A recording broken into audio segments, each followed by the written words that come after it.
seal in the microwave. Baby seal in the microwave. Baby seal in the microwave. Keeps turning round.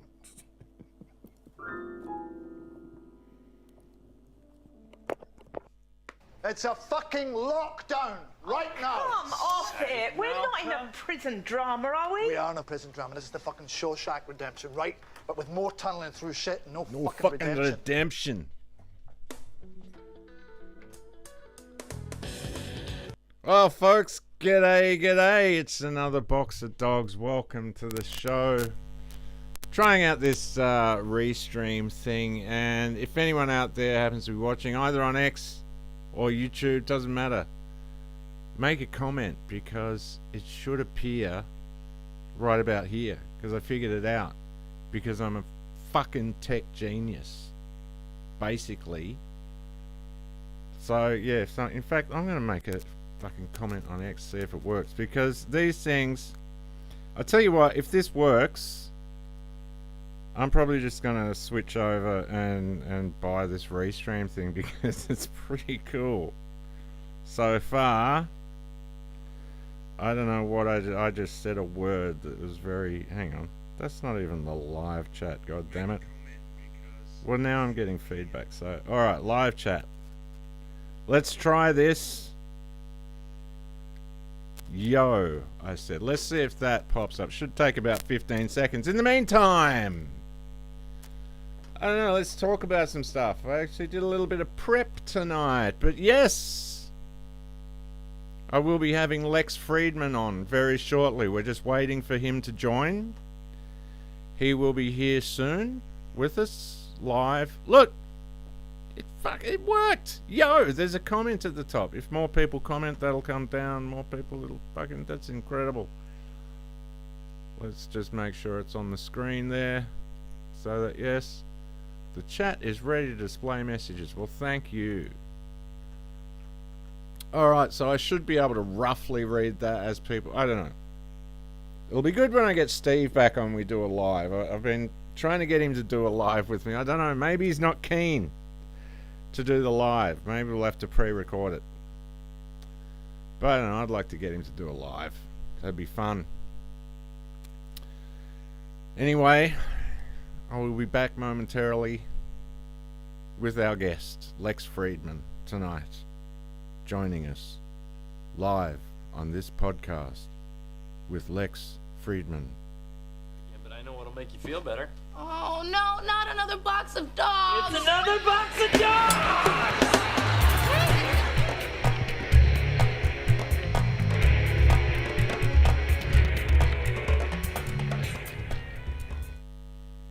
Anyway, we'll get to Lex in a minute. As soon as he joins. So how come you ran off into the bushes, mate? I saw a light fall out the sky. I'm chasing it. Aren't we all chasing the light, mate? Looking everywhere to find it. Everywhere but within. This is where your life is created. What the fuck? You've been inside that box your whole life, and you had no idea that you were inside the box. Just like when an animal is born in captivity and grows up in a zoo. That animal is completely unaware that there's a whole nother world outside beyond the fence. Well, this is like that, mate. You're outside of the box, and someone else has been drawing your life for you. It's about time that you think for yourself, where you decide what happens. Just do good things and good things will happen to you, mate. So how do I do it? How do I turn my dreams into reality? What's the first thing anyone does before they start their day? You wake up.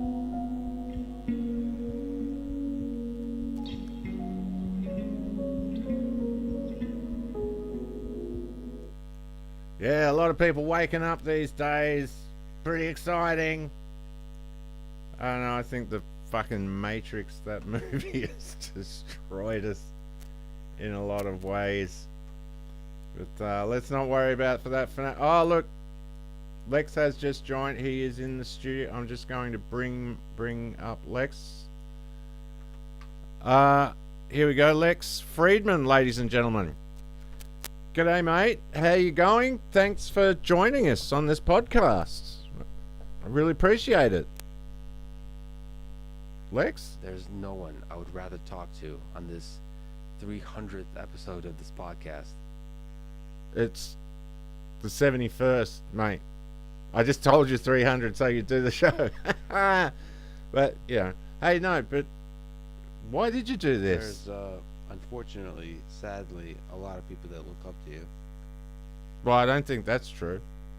Anyway, look, what do you want to do? You want to talk about love? You talk about love a lot. Let's talk about...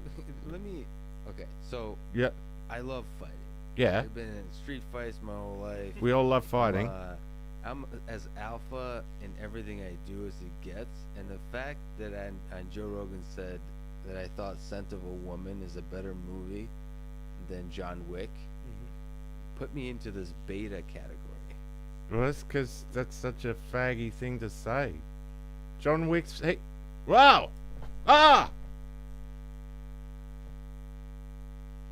Sorry, ladies and gentlemen. Lex Friedman has exploded. I guess that's just what happens when you're such an alpha male. But, you know, that is what happens. Too much of that alpha maleness and you explode. So, well, that was Lex Friedman, ladies and gentlemen. The potato himself. Anyway, on with the show. This was interesting. I found this very interesting. The mayor of Toronto made a statement today, and it was actually, she said some things about Indian people, and it was followed up by a message from the Indian Prime Minister, which I will read in a moment. But this was the mayor of Toronto, ladies and gentlemen. So if you look over there, there's a lot of snow on the ground. That's no good. No good. I am paying lots of Portuguese and Italian people to remove the snow, and that's a full-time job for the whole ride. Look up there, there's snow all over falling down from the sky. We need to get some of the Indian people who are previously doing Uber Eats to maybe shovel the snow. Maybe they will pour the curry powder, the turmeric powder on the snow and make it disappear like a sand. It's possible. From a it's a good solution. We're going to do everything we can to make sure the snow removal. This is Toronto. This is city Toronto. This is where all the Chinese people in the world, they want to come here. The rich Chinese, they want to be here so that they can have their children go to school. They can walk to school with all the snow. So if you look over there, it's a very good point, and I think very well made. I think if the the mayor of Toronto feels that way, it's a good thing that she's saying so. But the Indian Prime Minister did respond with a statement of bloody fucking bloody, I will bloody you fucking you bloody fucking you fucking bloody you fucking bloody. So I think that basically wraps up world politics for the day. I think we can probably leave world politics there. I gotta say, I'm liking this restream thing. I might even pay for it, because at the moment I'm not going to Rumble, because I don't know. I gotta check this out. Yo, hey, brother. There's a 15-second delay on the comments at the moment, but if I buy the thing, it upgrades. It only gives me 5 seconds. How are you, my people? Anyway, let's not get. I thought this was interesting. Let's get a little bit more serious here. We've played some silly stuff. Was good to have Lex on though. I really wanted that bit to be a bit better. I wanted a proper picture of a potato. But I found that exploding potato video and I just thought of Lex Friedman. Anyway. This I found interesting. Seriously now, this actually gave me some thoughts about how we combat this bullshit that's going on currently, right? You need 3 friends in life. You need a a truth teller, somebody that's willing to call you out on your BS and tell you the truth and hold you accountable to what you say. You need a confidant, somebody that you can tell anything to, and they're going to protect that information, keep it safe, and they're going to counsel you in a way that is fruitful for you. And you need a ride or die. You need somebody that at 3 o'clock in the morning, you can call and say, hey bro, I need you to get your stuff. And the only thing they say is I'm on my way. So you're lucky. You're lucky in life if you have one of each one of those friends. Much less all of them. If you can get one person that fits every single one of those roles, man, dude, that's a friend for life. Lex Friedman has got the bad. It's really hard to read the comments of this. This is the only thing. I've got to improve this somehow so I can read it a little easier.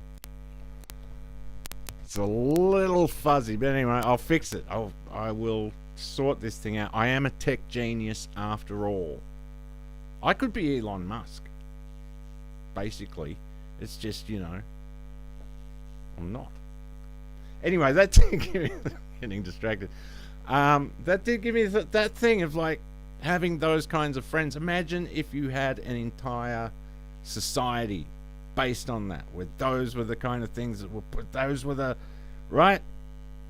If we form a group of people and we just expand and these kind of things are the core values,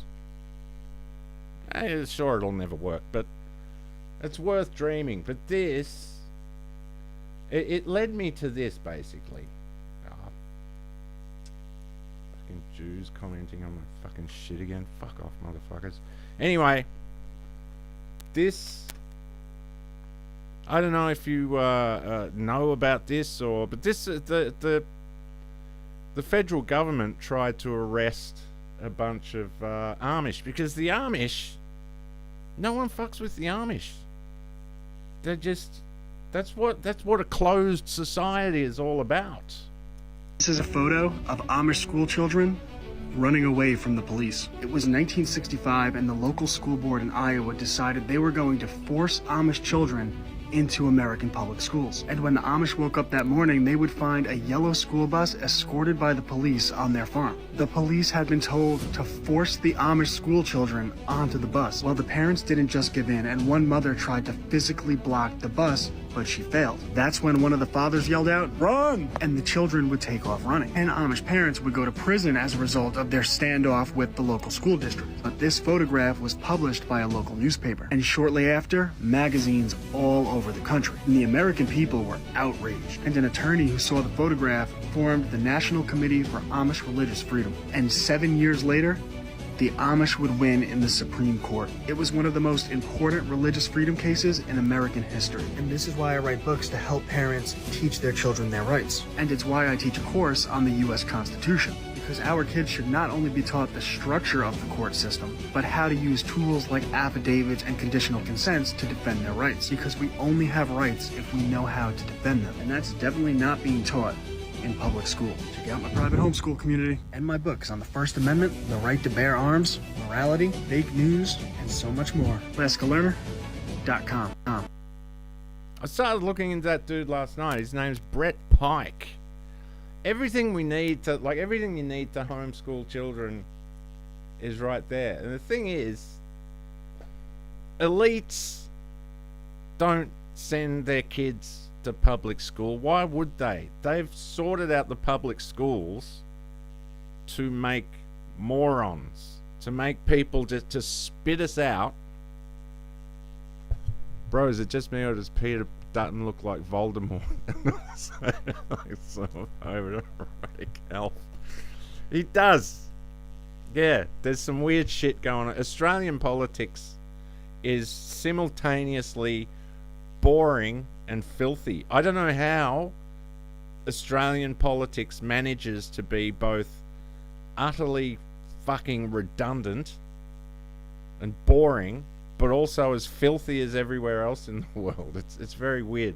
And they all, none of them, I really reckon if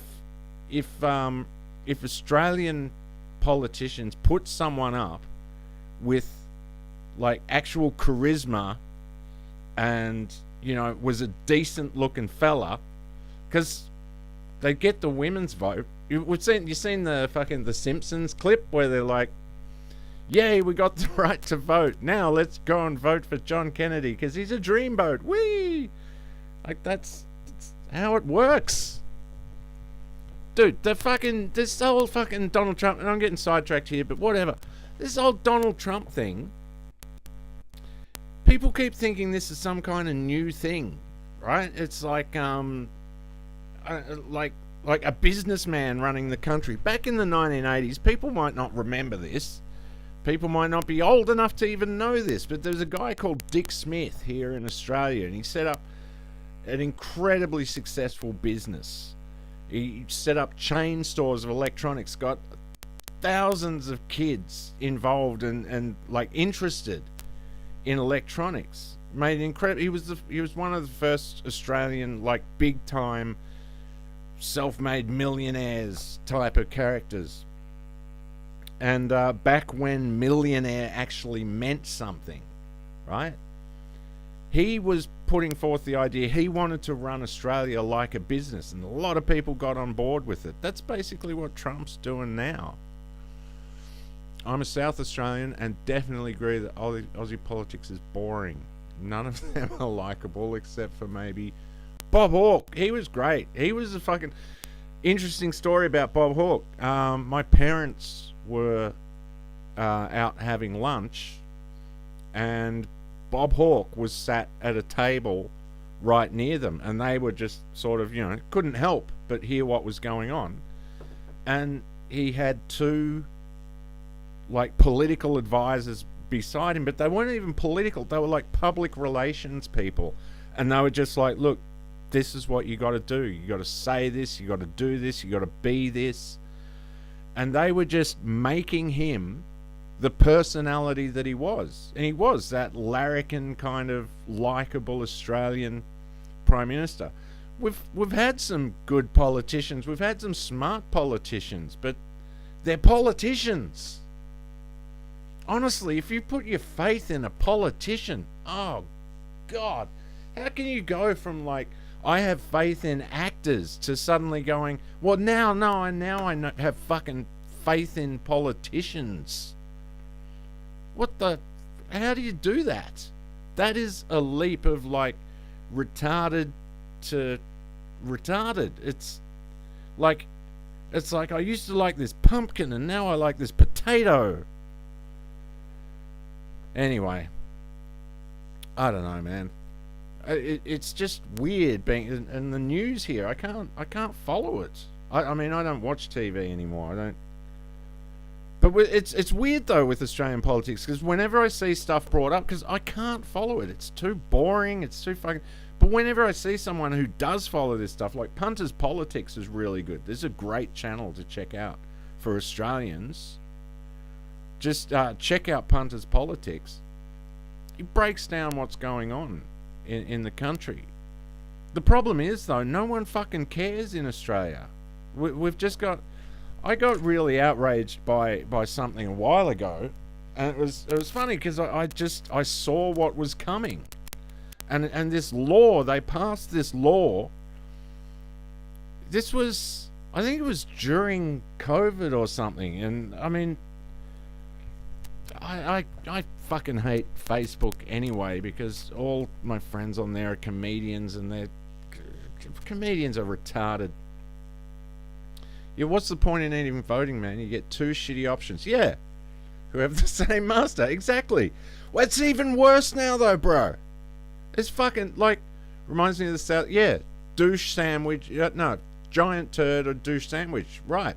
Turd sandwich. Giant douche or turd sandwich.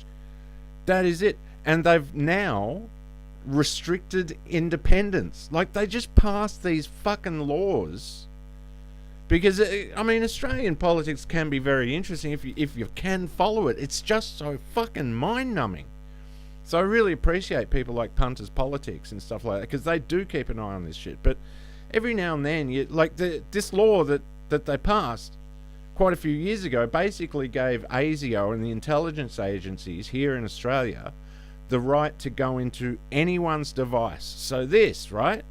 This fucking thing here They can go into that. They can put files on. They can take files off, and they can alter files on there. As soon as they did that, and they were like, we're going to pass this law. And I started putting stuff out, and I was trying to get people's attention. Say, hey, this is not good.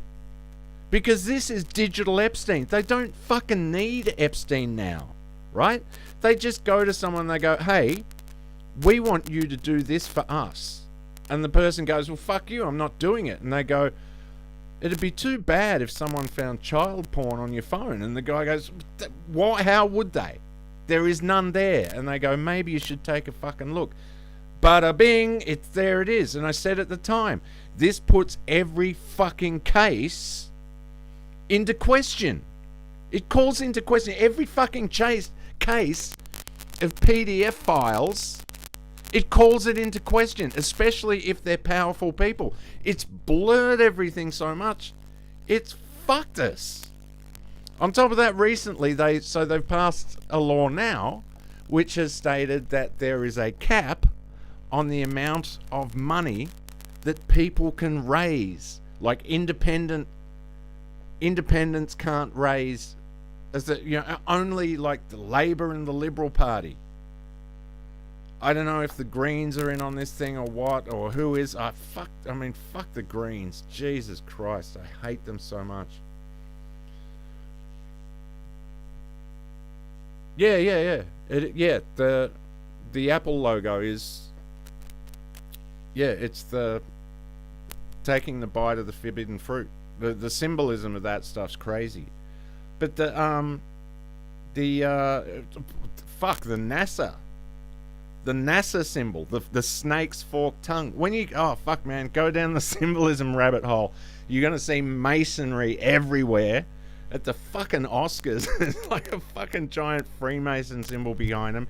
You're gonna see the Star of David everywhere. Did you know the Star of David symbol is on the fucking it's on Dodge?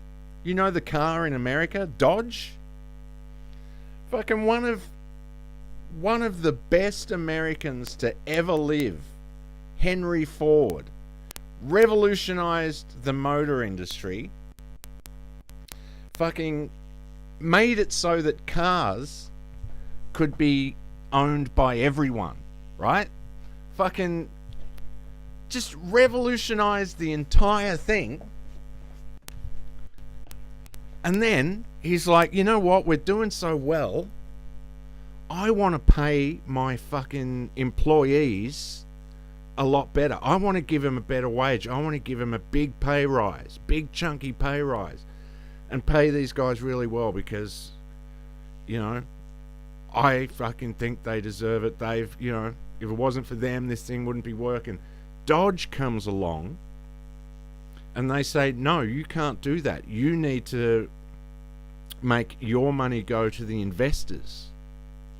I dare say that they had some money invested in Ford Automotive. So they actually, Dodge, sued Henry Ford to say, no, you can't give your workers a pay rise. That money needs to go to the investors. Henry Ford famously hated the you-know-whos, so it's now disputed whether the brothers who ran Dodge, put the Star of David on their automobiles just to piss off Henry Ford, or whether they had a legit connection to the you-know-whos. I'm on YouTube at the moment, so I'm going to be a little careful in what I say. I might start doing some stuff just to X and Rumble, because you can say whatever the fuck you want. Not that I want to get into that stuff. I've been down that fucking rabbit hole so much. It's kind of annoying now. Like, it's constant. And I don't hate them. I don't hate those people, but they're fucking wicked annoying. I mean, come on. Yeah, my dude, you're all the symbolism stuff in plain sight. Yeah, it's crazy, man. Symbolism is such a fucking... It's a mindfuck. That's a deep rabbit hole. It's just everywhere. But the power of symbolism is incredible. I saw one a while ago on Facebook. the you-know-who's. It's an easy one. We all know who, right? The you-know-who's. I also call them soap. They don't like that at all. Tell them on Twitter, shut up, soap. They don't like that. Anyway. But I don't hate them. I don't have time for hate. Why would you hate? You know? There's no time for that bullshit. But fuck, it's annoying. But no, what was I saying? Fuck, I've forgotten now. Oh yeah, the symbolism. How important symbolism is. Because symbolism is one of the things that like just can gradually introduce an idea into the public's psyche. Right? They a symbol can like it can I had you-know-who's under my floorboards in the 1940s. Yeah. And then you couldn't get your floorboards back, right? They just fucking, the under your house, they just took it over, kicked you out. That's what I bet a lot of people in Germany in the fucking 40s lost their attics. It's like, I don't know. I let some people hide up there and now they won't let us in. But no, I saw this symbolism in the, on Facebook. This person put up this thing and it was saying,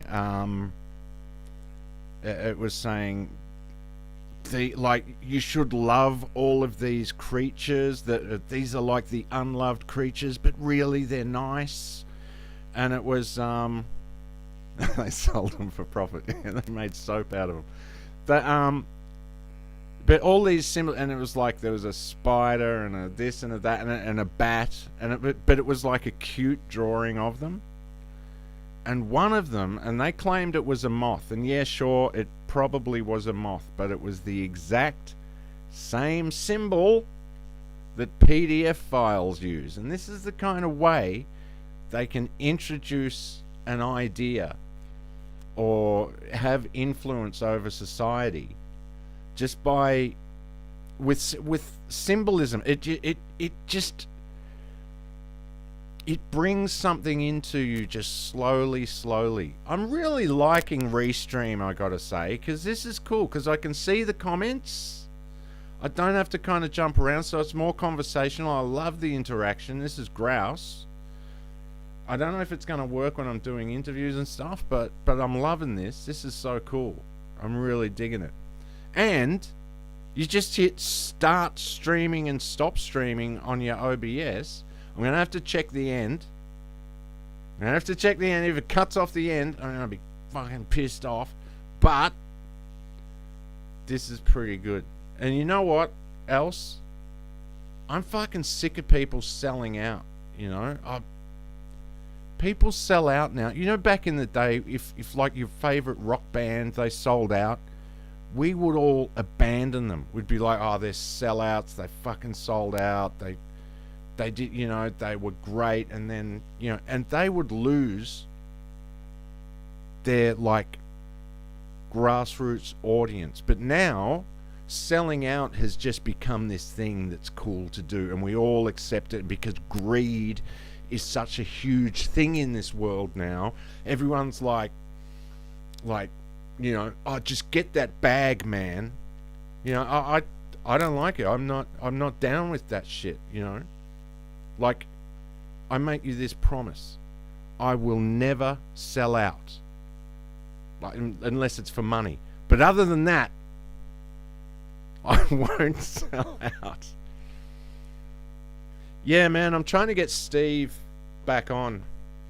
Like I said, I've asked him if he wants to do lives with me, because I think we could actually turn that into something really cool. I don't know if he's just busy at the moment or what's going on. Last time I spoke to him, he said he had some shit going on, but he's, I don't know. Anyway, maybe we'll just record another one, because, I don't know, our conversations, it's probably better if we do just record it, because anything gets said that I need to edit out, we can just easily edit it out. And if we're doing it live, we might kind of, I don't know. I don't know what to do. I don't know. Anyway, I do want to get Steve back. So, yeah. But no, I promise you, I will never sell out unless it's for money or hookers or like a lifetime supply of like really good fucking, you know, yeah. Slaughter Lord rules. Yeah, man. Anyway.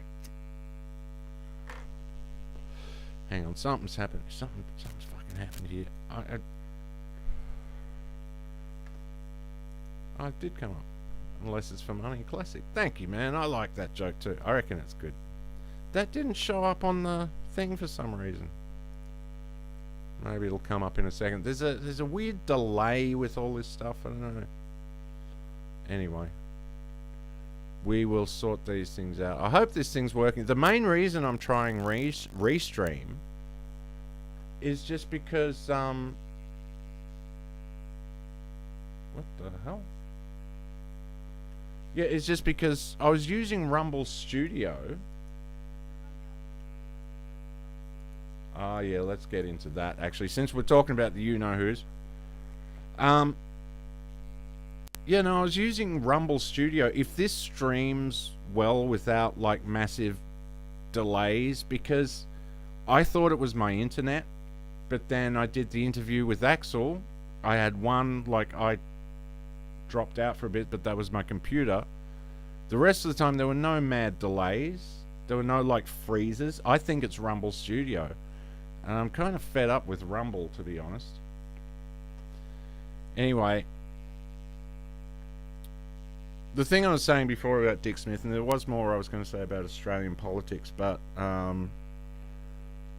we're all under the same thing. I just think we need to walk away from it. Like, when I was talking to Axel, we have these insane... Axel's got away. He's going to crash the economy. I'm going to crash the housing market so that it ends up with everyone owning a house. And I realize as well, it doesn't even have to be that extreme. It doesn't have to be like no investment properties. Although that is the plan. If you banned owning an investment property, everyone would have to sell their investment properties at once. The price of housing would crash. You offer people low interest loans, and suddenly everyone can buy a place. So now everyone's actually invested instead of this insanity that's going on. But even if you just made it like, old mate, bro, how are you, man? Yeah, you're not participating, right? We just fucking drop out, we do our own thing. That's what that guy that I played just before, he's fucking amazing. He's got all this stuff about homeschooling your kids. He teaches this stuff. The elites don't fucking teach their kids the garbage that we get taught. The first thing they get taught is grammar, so the meaning of words. Then, there's like 3 levels to it, and they get taught like how to influence people, all this stuff. I think that's what we need to do. I think if we just like, because it is about participating. We participate in all these fucking things. We're like, oh man, we're all slaves to the system, and then we go and watch fucking Netflix. I mean, I don't think anyone here probably does, you know, maybe watch it occasionally or whatever, but yeah, it's a broken political system. As a collective people in Australia, we seem to have adopted this it is what it is attitude. It's fucking shit. Yes. Exactly. She'll be right, mate. It is what it is. No worries. I mean, after they fucking took our guns off us, what are we supposed to do? But plenty of people out there still have guns. I know a few. But even that, we don't even have to go down that road. We just fucking retreat. Imagine if everyone just stopped fucking paying taxes. If we just went, yeah, no, we're not doing that anymore. They'd still be collecting a fuck ton of taxes. But if we formed our own, like, because the idea of everyone homeschooling their kids is pretty insane. But what if a group of people homeschooled a group of people's kids. Anyone that's got the time. You divide it up. One person does one day, one person does another day. The whole thing's planned out. It's all like, you know. And we take the kids, because the kids are the future, you know. Says it in that song, so it must be true, right? That bitch, what's her name? She said it. What's her fucking... Anyway. I think that's the thing, because we're all getting fucking sick of it. We are all insanely sick of it. We're all just like laughing at it now. Like that's all we can. We're just like, this is, because you do get to a point when you're awakened. You go through the awakening process. Seems to be like when you first wake up. That it's the same as like finding out your girlfriend has cheated on you, or your boyfriend. Whatever, you find out that someone's cheated on you. You find that revelation, and like you think about all that time that they were lying to you, and the lie, and the fury and the anger that comes out. You're just like, this is bullshit, and you just fucking run around and you're just shaking. But you, what the fuck? And that's what people go through, and they wake up and they're like, they've been lying to us all this time. And that's one thing I'm grateful for COVID. You know, it woke a lot of people up. So, I mean, that shit's still going on. And we do need to call this shit out, definitely. But you get to a point, I mean, I go through times where I, like, my favorite character in, I've said this before, like, my favorite character in The Matrix is Cypher. Because I get it.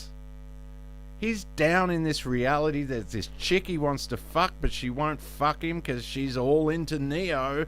Because fucking Keanu Reeves fucking turned up, and now Cypher's got no fucking chance. And so he just goes back to him and goes, put me back in.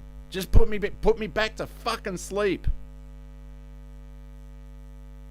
I get that. I get it. The amount of times I've just been like people come out and they go, when will everyone wake up? And I'm like, shh, people are sleeping. You know what I mean? The government is bringing in migrants to make it look like we're not in a recession. Meanwhile, they're stepping over a homeless Australian person with their iced latte on the way to their holiday home. And we know who's behind bringing in all these people as well. It's interesting that white people can't have their own country. Isn't that weird? We can't have our own place. We've got to get swamped with people from everywhere for economic reasons. I don't know. I've been out in the city. I went out in the city on New Year's Eve.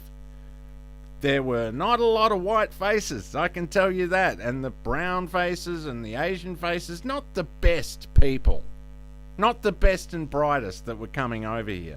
I had a fucking Uber driver one night was bragging to me about how he'd escaped all these things and he'd fucking snuck into the country. And I was like, you're just telling me this? And I was like, yeah, I'm just getting a photograph of your fucking... Like, they're just the balls of this shit. It's insane.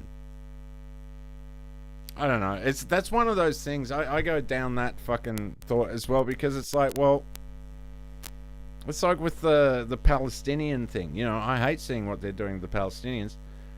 But at the same time, that's history. That's the history of the world. The history of the world is some greater force coming in and just taking shit from people. That is a filthy situation, though. That is fucking filthy. What kills me about it, and actually we're going to get to this Sanhedrin thing, but what kills me about it is that people are backing Trump's plan. Like, that he's just, like, I kind of, on one hand, I'm like, dude, if you can stop the killing, fucking, you know, stop the killing. Do whatever you can to stop the killing. It is a crazy world run by lunatics. The lunatics are taking over the asylum. It's getting worse, too. I don't know. Is it getting worse, or are we just aware of it? Maybe it's always been this way. We just weren't aware of it. I think it has stepped up a bit, though. I think they're doing things out in the open. But, like, this whole Trump plan, like, and there's this whole thing, it's like, once I get the Gaza situation sorted out, it'll all be good. It'll be peace in the Middle East. No, it fucking won't. They've literally got a fucking thing on their arms that shows the Greater Israel Project, and there's a chunk of Egypt and Syria and all these places. Just happens to be places that, you know, Benjamin Netanyahu gives America intelligence about, you know, oh, there's fucking terrorists over there. Israel aren't trusted by American intelligence at all. They're on lists of saying, you know, this apparently, that's what they claim, but I don't know what to believe anymore because they're so tied in together. Yeah. I actually mentioned this the other day on Twitter. When Elon Musk said, "You are the media now," bro, never a fucking truer word was spoken, because people on the internet promote fear and outrage and everything the media ever did to us. People are doing it to themselves now. We do it to ourselves. We are literally fucking ourselves with propaganda and bullshit. So when Elon Musk said, you know, you are the media now, it is absolutely true. The internet and social media does make, like, yeah, this fucking this level of because I don't know, I go outside, you touch grass and you're like, Bill Hicks used to do a great joke about it. He'd go, you know, Ted Turner comes on TV and he goes, war, famine, AIDS, and you look outside and it's just crickets and you're like, where the fuck is this fucking happening? Yeah, Musk meant the new gatekeepers, not us. Yeah, exactly. It's such fucking... I said to someone on Twitter, he's like, why do you follow me? And I was like, I don't follow you. You're fucking promoted. Isn't that something you'd want to know? If you're one of the voices that's being pushed, fucking that would make me so paranoid. If suddenly my channel just like took off overnight and suddenly I was getting promoted on X, my tweets, my retarded takes on things, I'd be like, shit, something's gone horribly wrong because I'm now part of the... Yeah, nah, fuck, man. That would be fucked up. I saw Bill Hicks live, man. Last time he was here in Australia, I fucking saw him live with 3 other people in the theatre. It was the craziest fucking thing ever. Because... I mean, we went on a Tuesday night, and I had no idea. I wasn't doing comedy back then or anything, so I was just like... I grabbed my brother and his girlfriend at the time, and I was like, come on, we gotta go, we gotta get there early, the place is gonna be packed, this is gonna be fucking insane, you gotta see this guy, come on. Took him in, we bought tickets, we went in, we were the only fucking 3 people in the theatre. Bill comes on, and he's just, the whole night, he's just like looking off stage like, seriously, do I have to keep doing this? Or fucking, I don't know what he was, like, he was just like hating his life. Like, there's 3 people here and I'm gonna fucking do this show. About 15 minutes in, a critic, this woman walks in, she's got a pen and paper and she just sits there and she's just, oh man. If I was doing comedy back then and like knowing what I know now, I would have interacted with him more. I would have made it fun. But yeah, I did get to see Bill Hicks. That was wild. He didn't really do anything that you can't see on the internet. He just did his show. Like, you know, he wasn't giving 4 people any kind of extra. He was just like, I can't believe I'm in this fucking podunk town, in this podunk upside down country. But it was fucking wild to see Bill. Anyway, let's get back on track here for a minute. I just wanted to show you this. This thing's kind of crazy, and this is actually a great example of what you're saying about the internet. Yeah, I should have fucking, and when I walked out later, and we were walking to the car and walked back behind the theatre, and Bill and the theatre manager were up on the stairs, and I yelled out, "Great gig, man!" And he said, "Were we in the same theatre?" Because he did not think it was a great gig, and I get it now why he thought that. But anyway, what you were saying about the internet, like fucking setting off all this, you know, like the paranoia and whatnot. This is something like I would love to know a lot more about.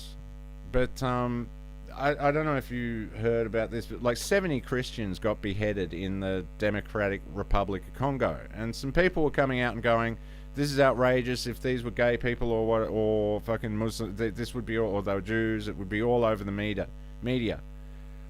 I don't necessarily think that's so, because I don't think there wasn't outrage because they were Christians. I think it was because they were in the Democratic Republic of the Congo, and no one fucking gives a shit. I don't give a shit about what happens in the fucking Democratic Republic.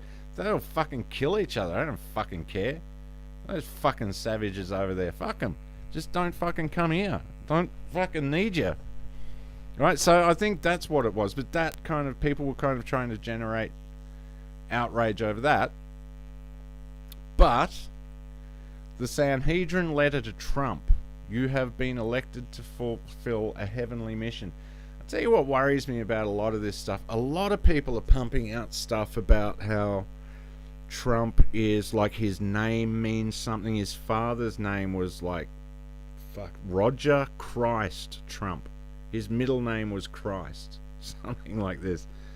So they just, they just keep pumping this stuff. And the man has such an... And look, I like Trump. I fucking hated Biden. I like Trump better than Biden and all that. But things have gone somewhat off the fucking rails. Actually, there's something I should look up. It's very interesting to look up Trump's first executive orders. I've looked it up before. I've been meaning to stream it. I might actually look that up while we're doing this. But let's have a listen to this. This gives you some idea. I just think this feeds into his fucking whole...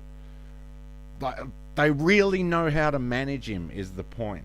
I'm sure by now the majority of us have heard that Trump received a letter from the Sanhedrin saying that he has been elected to fulfill a heavenly mission. But what a lot of people are not aware of is what is actually detailed in this letter. And we're talking about the Noahide laws. Now we're getting closer and closer to the red heifers being sacrificed, the third temple actually being built. And now we're hearing discussions about an international court being established based upon the Noahide laws. So what are they, and what could this actually mean if they were to be enforced? Now, to start, we need to establish the difference between the Talmud and the Torah. The Torah, very simply, is the first 5 books of the Bible. So it's Genesis, Exodus, Leviticus, Numbers, and Deuteronomy. The Talmud, though, is essentially man's interpretation of the Torah with... Lot of Jews in the Talmud. And in the first 5 books, the first several books, honestly... In fact, the first 2/3 of the Bible, a lot of Jews.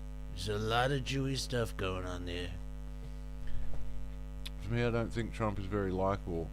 He's an out-of-touch weirdo billionaire, but he does represent the same voice in a crazy world, and that's likable enough.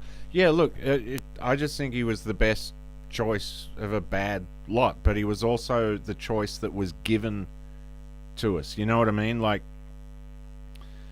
they create a situation where you need a hero, and then a hero comes along and you're like, oh fuck, thank God we've got a hero, not realizing that they had that hero ready to go all the time, and he's not the hero you want.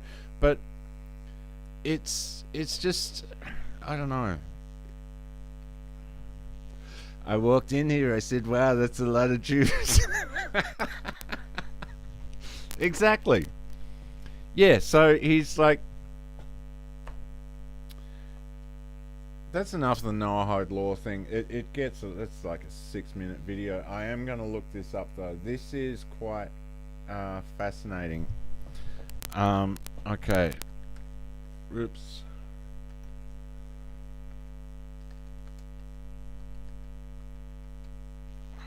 There's a list of all the different presidents' executive orders. 2025 Federal Register. Okay, that'll be it, I think. Yeah, this is this is quite fascinating. This kind of killed me. This was like I was just blown away by this. This is fun. Okay. So he comes in. Amendment to duties to address the situation at our southern border. Amendment to duties to address the flow of illicit drugs across our northern border. Immediate expansion of American timber production. Designating English as the official language of the United States. Addressing threat to national security from imports of timber, lumber, and the derivative products. All good stuff for America. Implementing the department. He created Doge. Okay, that's a controversial one, but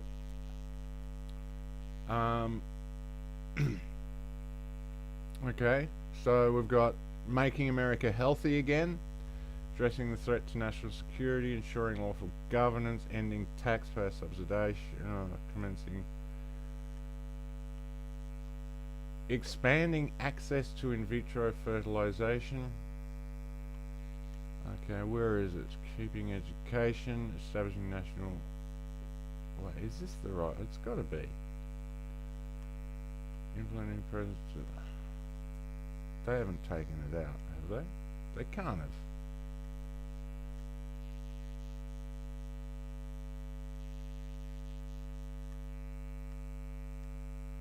Office of Faith.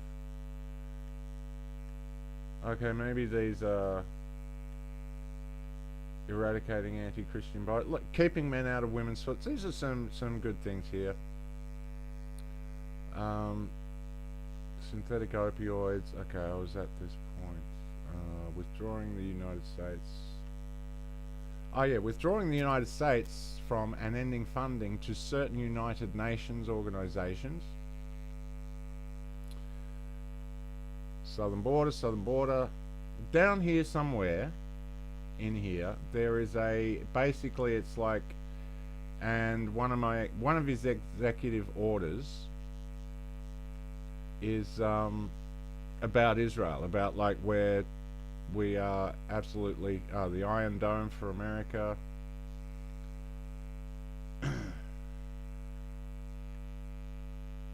The Hyde Amendment, that's an interesting one.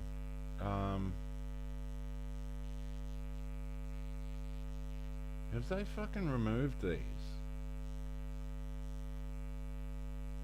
Science declassifying records, yeah, bullshit.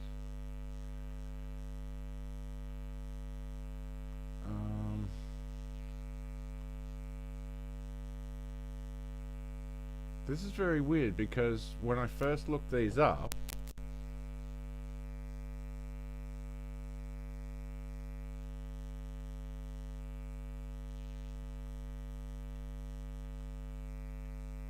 one of his executive orders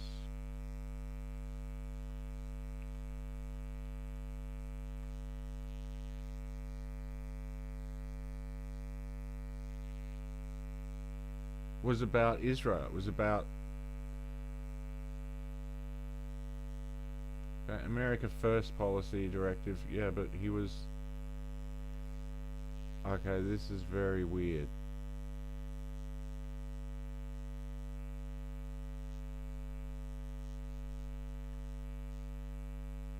They've taken them out. They're no longer there.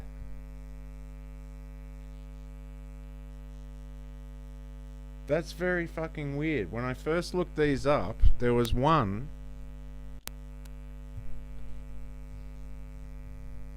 There was one of these orders was like money to Israel. Woof, woof.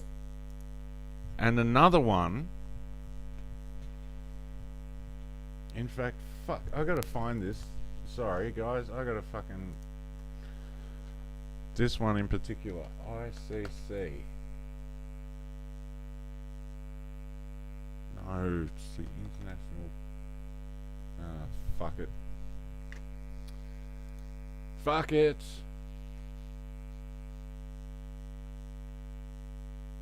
He also,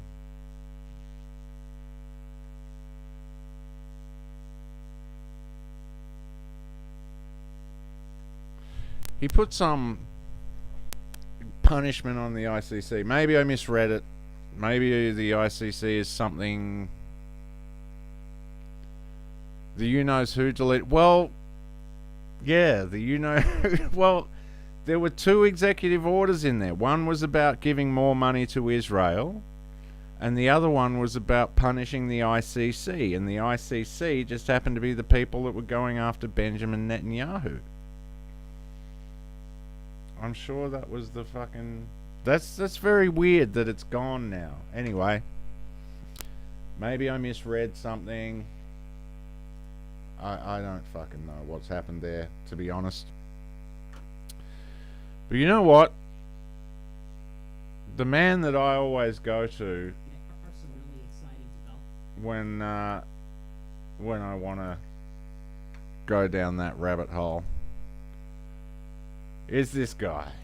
There are some really exciting developments going on. I'm going to roll a cigarette and have a drink. Out there in the field. I saw today, all at the same time, Candace Owens appeared on Theo Von talking about Jeffrey Epstein, Israel's use of sexual blackmail to control the United States. I saw Ian Carroll on Joe Rogan talking about Pizzagate and the Kennedy assassination and talking about Israel's Mossad and their involvement with Epstein, among other things. And I saw Andrew Tate on the Nelk Boys, and this was maybe the funniest one. Andrew Tate said, in every country, there are certain groups or people you're not allowed to criticize. In Russia, you can't criticize Putin. In the Middle East, you can't criticize Islam. He said, what do you think it is in the United States? And the Nelk Boys say, the Dems? The Democrats? The Democrats? Joe Biden? And anyway, and Andrew Tate goes, no, it's the Jews. You can't criticize the Jews. And at the same time, Ye is still going off on Twitter. The rampage continues. And I wake up every day, and we live in a world now where the red pill has gone mainstream. The people are waking up. Everywhere you look, everywhere you turn, it is unavoidable. People are talking about the 2 biggest problems in the world right now, which are these: white genocide and the influence of Jews. It's funny to see Nick looking a bit hopeful, to be honest. But hey, no worries, man. Take it easy. Yeah, it's interesting. The problem I have with the right at the moment, though, is they all fucking are at each other's throats for social media grift and space. Like, they're all... Nick can't get along with E. Michael Jones or any of the others. Fucking... Owen is all over attacking everyone constantly because it's become this massive grift. It's fucking insane. I just can't fucking deal with it. Like, it's like you're all on the same fucking side. Why don't you find some... But it's become part of this social media grift. It's very weird. Anyway, I will do a bit more research into that, because I was going to bring that up on a stream previously when I came across those presidential orders, because it's really interesting to go through his executive orders. But it was very interesting to see that he'd dedicated a lot of money to Israel, and then also wanted to punish the ICC. I thought that was fascinating. That was kind of fun. Anyway, I only got a couple more tabs, and I think we'll wrap it up after that. Yeah, it is a puppet show, mate. Yeah, it is absolutely a puppet show. And it's hilarious. It's fun to watch. I mean, like, I kind of it's kind of like sports for me, I guess. It's because I you know, I'm not mad keen on. I don't mind sports, but I'm just not. It's not something that grabs me. So I guess politics has kind of become my sports. It's kind of, you know, might as well, fuck it. But yeah, no, it's very interesting times to be alive. I really do think the answer is we have to do our own thing. I think, like, Owen Benjamin, he's fucking annoying and he just fucking jumps on everyone, whatever. But I think he's on to he is kind of a spell breaker, and he does come up with a lot of good points, and it is about not participating. Now, not all of us have that fucking Hollywood money to go out and buy a farm, but in principle, he's absolutely right. This one I found really interesting. I thought this was great. We're always told, like, the history that we're told is always this kind of white people are evil version of history. And even with the I remember someone saying to me a while ago that white people should, you know, there should be a you know, they should go into the museums and just take for oh yeah, are you up in the cyclone zone, Jake? Fuck, mate. Yeah, it's well, I noticed they gave it a male name, so I think it's just being a bit more reasonable. So remember they used to give them female names? They started naming them, giving them men names, and they just go to the pub. I don't know what the fuck's going on there. Anyway, enjoy it. I went through a cyclone. It was a lot of fun, but, you know, it wasn't a bad cyclone. But this guy makes some very interesting points.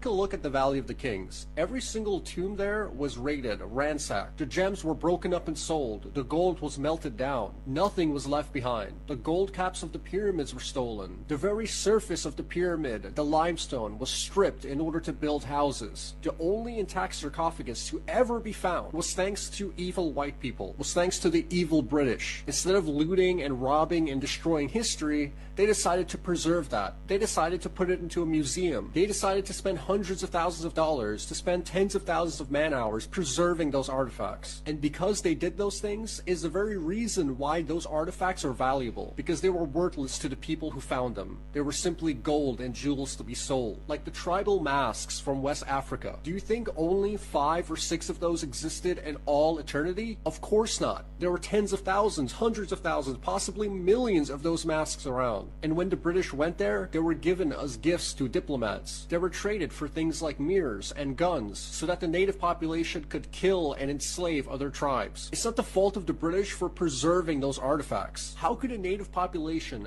of tens of millions of people not have a single artifact to their name? Like, this neo-anti-colonialism is so lame. You guys have no idea how the world works. I think the British Museum should get a giant banner on the top that says, "Fuck you," because that ain't your shit anymore. You don't deserve it. You didn't take care of it. I really like that video. It's one of my favorites. That is, like, that dude makes a really fucking good point. And it's refreshing to hear that shit after the garbage that we've heard. We're just constantly bombarded with this white people are shitty and whatever. So, yeah. That's a good one to throw at people if they throw the white people are evil at you and stuff. Throw that one at them. Do you know how many cultures would have no idea of what they're fucking doing if it weren't for white people? You're welcome, bitches. Every stalker. Anyway. Hedge founder reveals. So what's going on up there, Jake? Fucking, I've got Rello's up in Brisbane. I hope the weather stays fucking. I'm a piece of shit. I embrace it. Yeah, same, man. It's like, well, I tweeted out today something about if I offered people no interest loans, that'd be anti-Semitic and they'd call me Hitler. they'd call me literally Hitler, which to me is a compliment. But you know, whatever. It is weird how the world works and how people work. We just fucking eventually we embrace it. But I don't know. That's how. I guess progress is a back and forth. That occurred to me recently about fucking trans people. I think like trans women, like they first came out, they were like, some women have dicks, and we were like, no, they don't. And they were like, yeah, they do. And we were like, no, they don't. And they went, fine, I'll cut my cock off. And we went, fucking don't cut your cock off. And they were, I'm fucking cutting. And they did it. And we were like, holy fuck, well, whatever, it's your body. Do what you want. And they went, fuck. And they went, well, we're cutting kids' cocks off unless you accept that some women have dicks. And we went, fucking don't do that. And so now some women have dicks. But I realised, the thing I realised about it, the cyclone's been sitting stationary for a few days. It's weird. It's probably DARPA. It's probably someone at DARPA just going, let's just fuck with them. It's the Jews, man. They control the weather, don't they? Don't the Jews fucking like, oh, let's give them the thing and scare them a bit. No, it's good. It's good. Surf's up. Is surf up? I bet surf's up. Anyway, the trans thing, I actually kind of changed my position because I think like there's a lot of like gay guys out there and they're used to like hooking up with men, but then they hook up with a trans woman because it's a woman but it's got a dick, right? So they're like fucking, you know, and it's like kind of weaning them off dudes, and then eventually they go from a trans woman to a real woman, and they fix them. And maybe they get a shot at getting it to heaven. Just a thought. I don't know, that's a bit I'm working on. I don't know whether to do anything with that or not, but I just like the idea of saying in a comedy club that you fix them. Oh boy, yeah, hedge fund owner. Oh, hedge founder. I don't even know what a fucking hedge fund really is, to be honest. It's beyond me. I kind of know what hedging is and all that kind of stuff. Audio has an earth. Oh, you mother. It was doing this. Sorry, man. I didn't.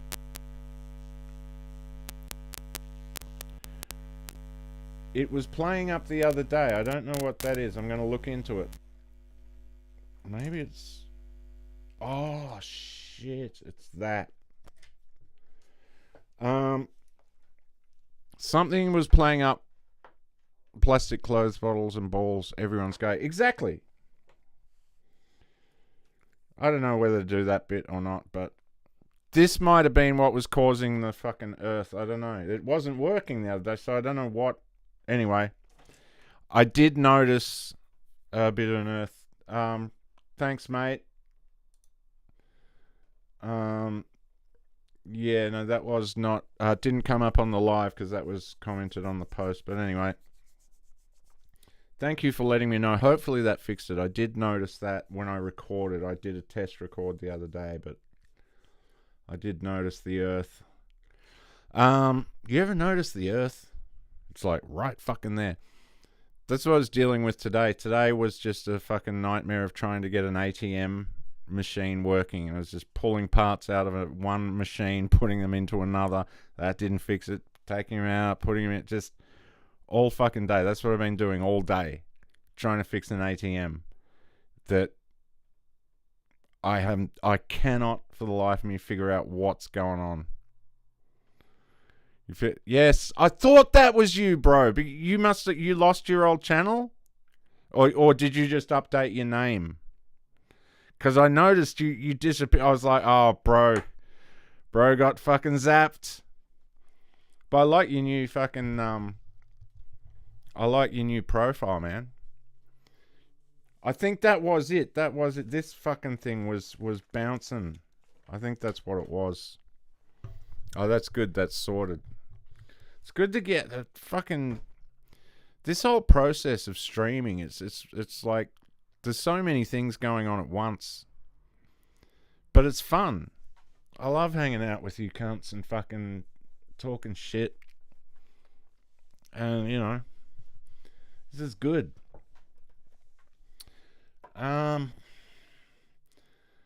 We'll say I was very glad to have Lex Friedman. Hey, you know, ad hominems updated my name and deleted my history. Yeah.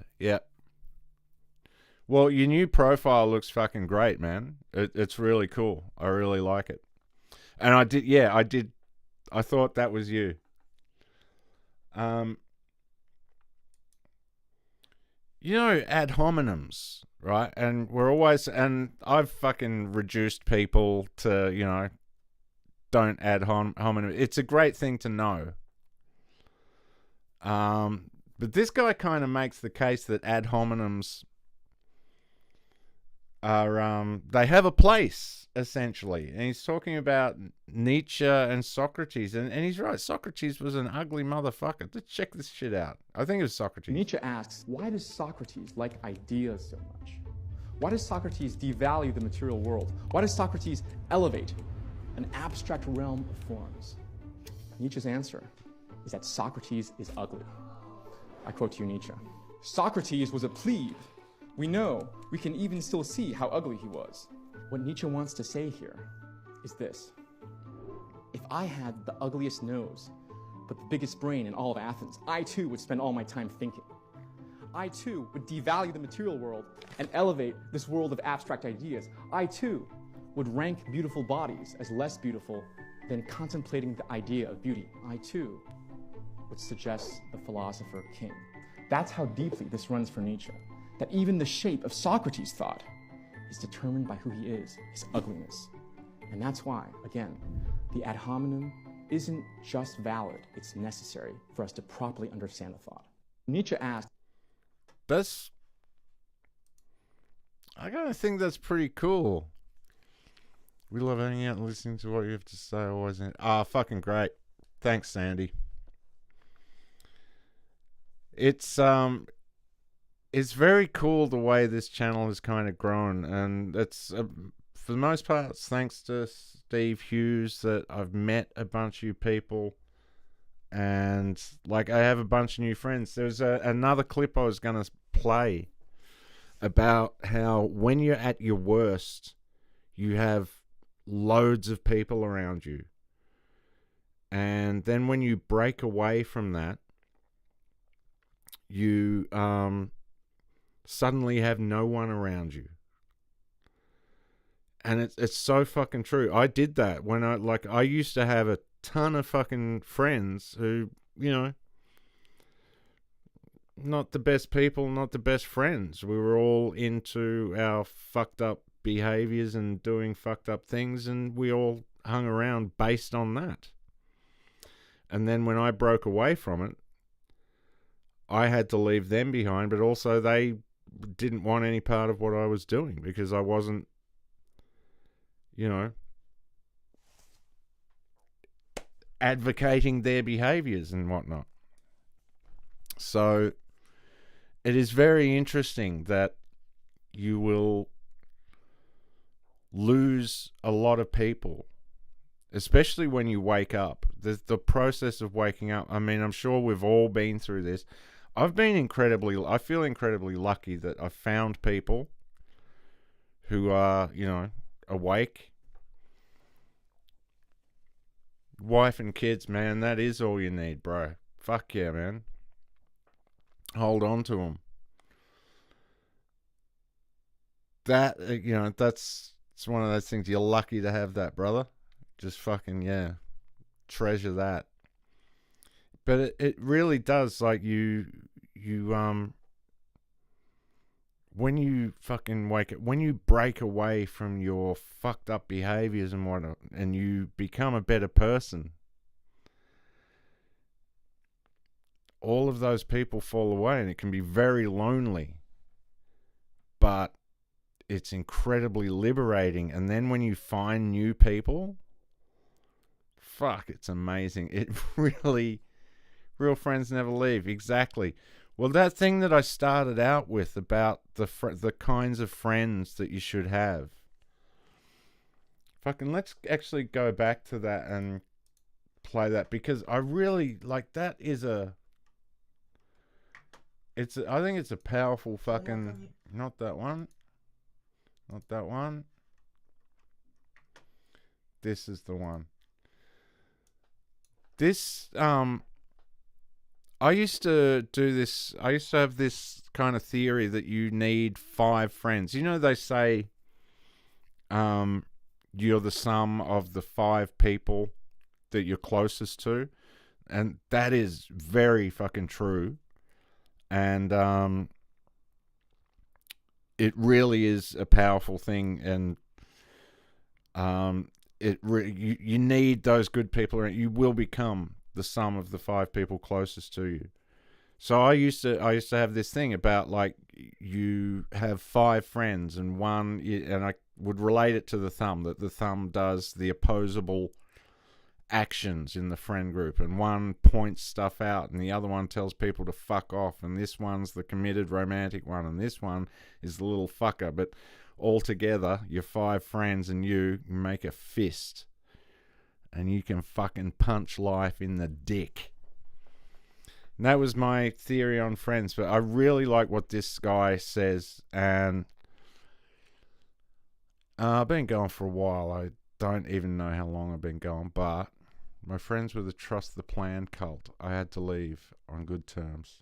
Yeah, the Trust the Plan cult. I mean, that I kind of feel like those people were that was part of it. That was all part of the awakening. The Q thing. Fuck, I went through that, man. Oh shit, I went through that at the time that I was having a different kind of awakening, which landed me in a very, very bad place. I'm not going to get into that on the stream right now, but Sandy, you know about it. A real like I came back online, and my brain started functioning in ways that I didn't ever even know possible, and it just all happened to clash at this one moment where suddenly all these people on the internet were coming at me, and it got weird. But there was an element of the Q thing, and they were like doing this. It was amazing how it just didn't fucking go anywhere. That Q, and I think that summarizes the Q experience. It didn't fucking go anywhere. I had people doing like little, this clue. Here's a clue. Check this. Look there. Look here. And I was, for a while, I was like, oh man, this is fucking crazy. And there's some crazy shit happened that I cannot explain. Some shit that was happening in real world. Like, there is definitely something fucking going on. But in the end, it just fucking never went anywhere. It was a complete fucking mindfuck. Good times though, very interesting. I am trying to kind of get back to that heightened state of awareness without the bullshit. I've realized you kind of need, because one of the things that set me off was external affirmation. One of the big things was Norm Macdonald became my friend on Twitter, and that was it. That kind of went, I just fucking boom. He was the first person to follow me on Twitter, because I followed him and I tweeted him about this movie idea that I had that I wanted him to be in, and he followed me back, and he would have thought nothing of it, but I just fucking was like, yeah, fucking. So that external affirmation woke my brain up, just fucking boom, and a bunch of stuff happened after that I'm not going to get into, but it went to a very dark and dangerous place, and I've seen things since then that I can't fucking, Trump has a nose, that means he knows. Exactly.